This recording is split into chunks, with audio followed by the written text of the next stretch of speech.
Hello সকলকে, তোমরা সবাই কেমন আছো? আশা করি তোমরা সবাই ভালো আছো। আর আমিও খুব খুব ভালো আছি।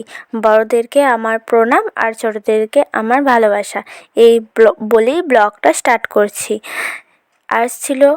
আমরা এসেছি রাসে নবদ্বীপে। আমি, মামা, মামি, বুনু, ভাই, দাদা সবাই মিলে এখন যাচ্ছি এই খাওয়া দাওয়া করে দুপুরবেলায় রাসের ঠাকুরগুলো দেখতে, কিছু কিছু ঠাকুর আশেপাশে সেগুলো দেখতে। নবদ্বীপে বিখ্যাত রাস, আর তোমাদের রাসের প্রীতি ও শুভেচ্ছা। তোমরা যারা যারা নবদ্বীপে এসেছো রাস দেখতে তারা কমেন্টে জানিও, আর যারা এখনও পর্যন্ত নবদ্বীপে রাস দেখোনি তারা একবার হলেও এসো। এখানে অনেক বড় বড় ঠাকুর করে, অনেক অনেক বাজনার কম্পিটিশন থাকে। এখানে কে কেমন বাজনা আনতে পারে সেরকম কম্পিটিশন থাকে। আর রাস মানে এই নয় যে সেখানে এক রকমই ঠাকুর হবে, মানে এখানে প্রচুর প্রচুর ঠাকুর। নবদ্বীপে প্রায় 500, 550, 600 এরকম ঠাকুর। অত ঠাকুর দেখা সম্ভব নয়। তো আমরা দেখেছি, তার জন্য দুপুরবেলা খাওয়া দাওয়া করে বেরিয়েছি। কিছু কিছু যেগুলো কাছে কাছে সেগুলো দেখে নিচ্ছি।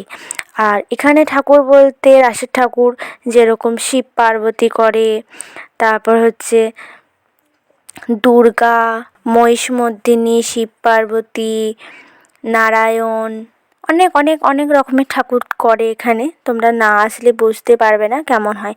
আর প্রতি বছরই আমি রাস দেখতে যাই। আর আসল কথা, ওখানে আমার মামার বাড়ি সেজন্য আরও যাই। আর এখানে প্রচুর লোকের ভিড়। এখানে দেখো দুই বুনু চিপসের প্যাকেট নিয়ে কি করছে। তারপরে দেখো এইটা হচ্ছে মা রক্ষাকালী। এখানে এসছি। ভিডিওটা ভালো লাগলে অবশ্যই লাইক, কমেন্ট অ্যান্ড সাবস্ক্রাইব করে দেবে। কোনো কিছু স্কিপ করবে না। দেখো, অবশ্যই ভালো লাগবে।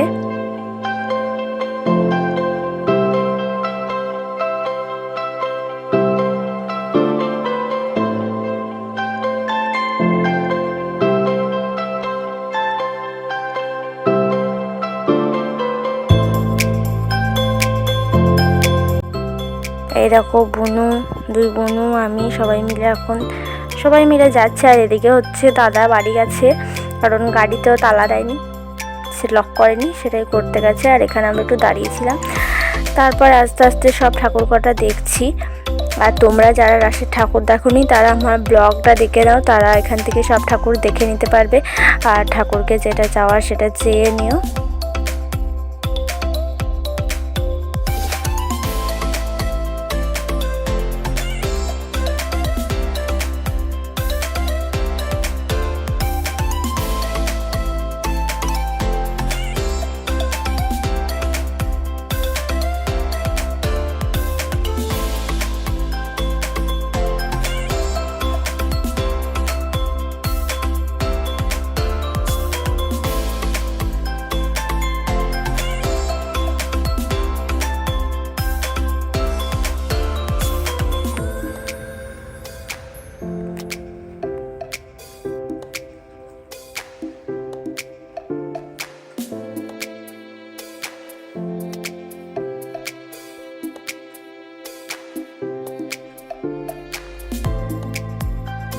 এখন আমরা যাচ্ছি চাঁদচারা বাজারে ঠাকুর দেখতে, যেখানে অনেক রকমের ভোগ সাজিয়ে দেয়, মানে 108 রকমের ভোগ।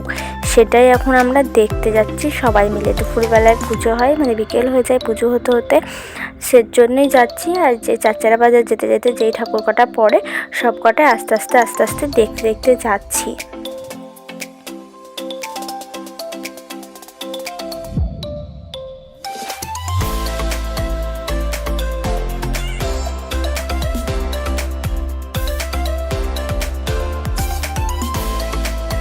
দেখো চলে এসেছি চাঁদচারা বাজারে।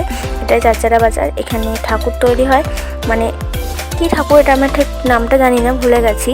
কিন্তু এই মায়ের কাছে 108 রকমের ভোগ দেয়। দেখো কত রকমের ভোগ সাজিয়ে দিয়েছে। আর এখানে তখন হোম হচ্ছিল, তারপরে হোমের ফোঁটা দিল, শান্তির জল দিল, এগুলোই নিলাম। এরকম কত ভোগ সাজিয়ে দিয়েছে।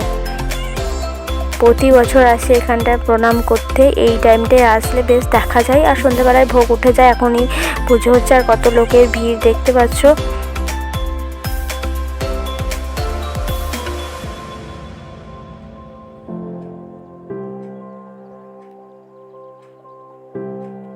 তারপর এখন বাড়ি ফেরার পথে যে কটা ঠাকুর দেখা যায় সব দেখে নিচ্ছি।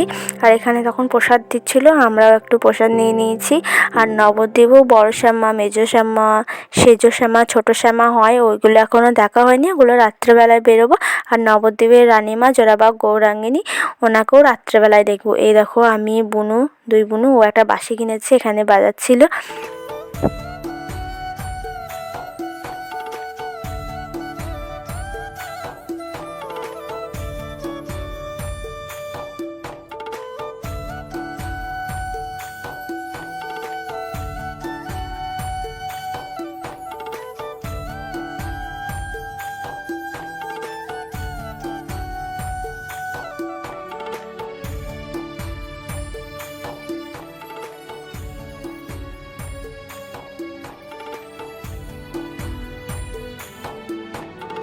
তারপর এক এক করে ঠাকুর দেখতে দেখতে আসার পথে আমরা সবাই মিলে বললাম সুভাষের চা খাবো। সুভাষদার চা, নবদ্বীপের বিখ্যাত চা, ফাঁসিতলা ঘাটে। আমরা ঘাটের কাছে চলে এসেছি সুভাষদার চা খেতে। খুব সুন্দর নাম করা চা এখানে। মালাই চা নিয়েছিলাম আমরা, 15 টাকা করে গ্লাস। এই দেখো কত লোকের ভিড়টা একবার দেখো, একদম মেলা, মানে এটা পুজো বলে ভিড়, রাস বলে ভিড় তা না, ওনার কাছে মানে সব সময় ভিড়টা তাও তো আজকে মানে কম ছিল, নাহলে সব সময় ভিড়।